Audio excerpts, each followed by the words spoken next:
Patay sa babaeng bedridden matapos matrap sa nasusunog nilang bahay sa Bagong Baryo, Caloocan kagabi. Ang posibleng mitsa ng sunog na pabayaan umanong nakasinding kandila sa gitna ng brownout. May unang balita si Bea Pinlac. Habang tinitiis ang ilang oras na brownout, binulabog ng sunog ang mga residente ng Barangay 145 Bagong Baryo, Caloocan mag-alas 10 kagabi. Dali-dali silang lumikas. Nagkukumahog na mailigtas ang kanilang mga kaanak, alagang hayop at mga gamit. Tila gumuho ang mundo ng pamilya ni Ana. Hindi niya tunay na pangalan. Nilamon kasi ng apoy ang kanilang bahay, kung saan natrap ang 50 taong gulang niyang tita na bedridden. Trinay ko naman buhatin yung tita ko hindi ko lang talaga siya kaya lapitan kasi nga malaki na yung sunog. Trinay ko naman siya buhatin.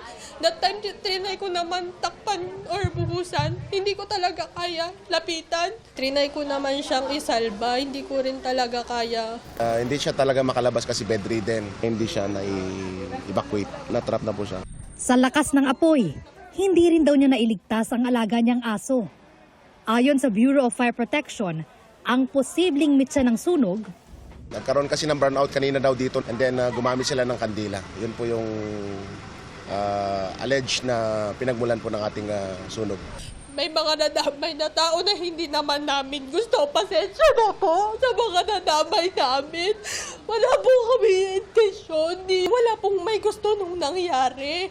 humigit kumulang 10 bahay ang natupok sa sunog batay sa tala ng BFP. More or less, nasa 30 families.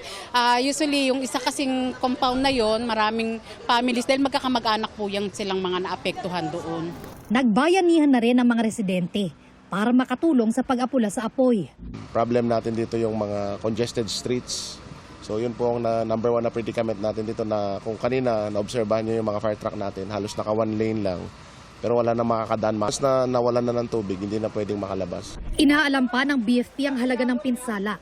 Sa barangay hall muna nananatili ang ilang pamilyang nasunugan. Ito ang unang balita. Bea Pinlac, GMA News.